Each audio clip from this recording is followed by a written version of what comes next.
sudah menyaksikan begitu informasinya berkaitan dengan rencana untuk pengenaan ataupun juga penerapan bea masuk anti dumping ataupun juga BMAD. Sebetulnya ada 7 produk impor begitu ya asal China, tapi tadi juga kita mungkin akan lebih fokus kepada di industri keramik sendiri begitu. Dari Anda sendiri Pak Darmadi melihat kondisinya saat ini dan juga perhatian yang dicurahkan oleh Komisi 6 terkait dengan BMAD produk keramik impor dari China ini sendiri seperti apa sejauh ini concernnya Bapak?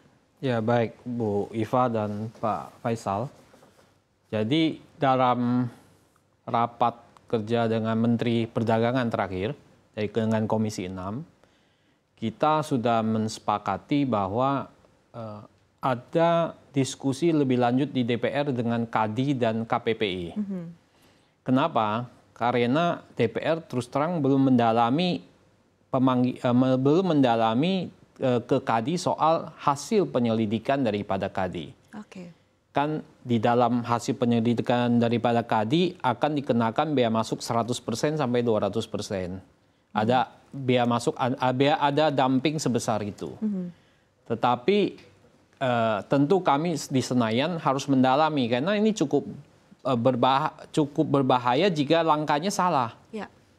Kalau langkahnya ini BMAD diterapkan terlalu tinggi, melampaui ketentuan yang ada atau aturan yang ada, tentu juga ada pihak yang dirugikan. Kalau kemudian tidak diterapkan, industri dalam negeri juga akan hancur. Jadi nanti kita akan berada di standing position untuk kepentingan nasional. Apa dampak baik dan buruk daripada penerapan BMAD bagi kepentingan nasional. Nah ini yang menjadi salah satu hal yang akan kami kaji. Jadi misalnya gini, kalau menetapkan bea masuk anti dumping itu dasarnya dari rumus model yang ada dipakai oleh KADI. Apakah itu memenuhi ketentuan yang ada atau tidak? Nah ini harus kita kaji. Rumusnya kan tuh harga domestik dengan harga ekspor mendapatkan margin dumping. Margin dumping itulah yang 100 sampai 200% tadi. Nah ini kita harus kaji. Kemudian bagaimana utilisasi industri dalam negeri? Apakah sudah maksimal atau belum? Karena data dari Asaki itu kan hanya 40% dari 200 juta. Berarti kan hanya 80 juta, masih ada idle 120 juta. Kebutuhan impor dipengaruhi, kata dari importer 80 juta mereka penuhi kan. Jadi sebetulnya kapasitasnya kan masih lebih kalau dari data Asaki. Nah ini kan ada Bu Iva, jadi ada dua kepentingan yang besar di sini bermain kan. Nah kita harus dalami, kalau nggak didalami tentu ini akan sangat berbahaya jika datanya salah. Anda sendiri begitu memperdalam tadi apa yang disampaikan oleh Pak Faisal begitu Pak Darmadi, seperti apa utamanya juga berkaitan dengan seperti apa kebijakan ini bisa bertemu di tengah begitu ya, sehingga tadi yang diuntungkan adalah kepentingan nasional begitu ke depannya. Ya saya pikir kata bertemu di tengah ini jadi penting. Karena gini, ini kan kalau ada dumping betulan, apalagi sampai 200%, kan infonya harganya harga dumping sampai di sini kan 2,4 US dollar per meter persegi. Sedangkan harga HPP pabrik-pabrik industri dalam negeri ini yang homogeneous style ini itu 4,5 sampai 5 dolar. Berarti kan sampai ke sini ya pasti mati semua investasi dalam negeri. Ini juga nggak boleh terjadi. Tapi juga nggak boleh dinaikkan terlalu besar, misalnya sampai 200%, sehingga importirnya juga mati juga. Barangnya tidak ada di dalam negeri, semakin sulit dicari begitu ya. Artinya mereka kalau udah kena bea masuk anti dumping 200%, ya nggak bisa masuk, otomatis berhenti kan. Artinya semua dipenuhi oleh industri dalam negeri. Nah kalau terlalu tinggi kan juga mereka juga nggak bisa hidup. Nah ini mencari titik tengah ini juga penting. Kenapa Mbak Iva? Jadi kita ini harus bisa mendorong investasi masuk. Itu penting, kepentingan nasional karena mencetak lapangan kerja, mengurangi pengangguran, ya kan. Nah, supaya mereka yang importir ini juga kita dorong juga nanti ke depannya harus membangun pabrik di dalam negeri. Jadi jangan impor, itu kan menguntungkan luar negeri. Kalau di China kemudian dumping betul konsep teorinya, modelnya, rumusan, perhitungannya betul kalau kita dalami, berarti ada 200%, berarti kan nggak benar ini. Ya kan?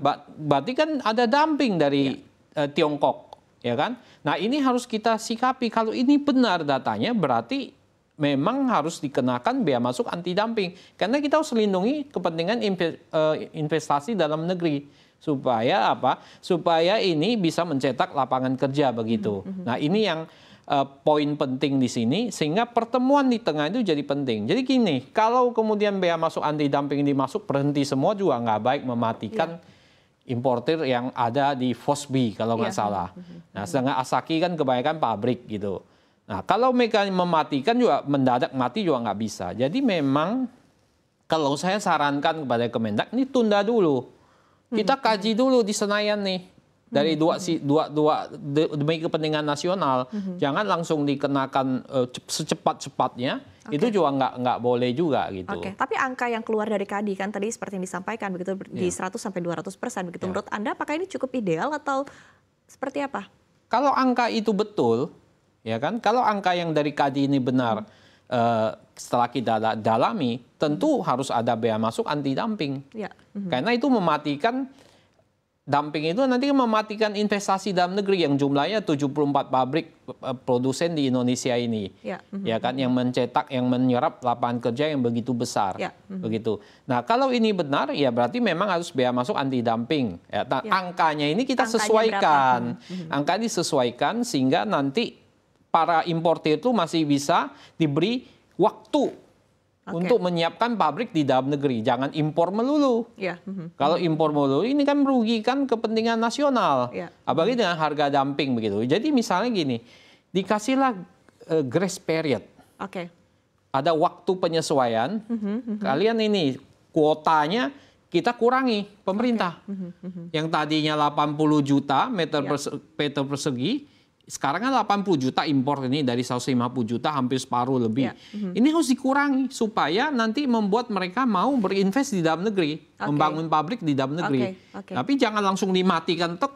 Dari grace period sendiri berapa lama begitu? Ya, kita kasih waktu 1-2 tahun supaya mereka mempersiapkan diri ya.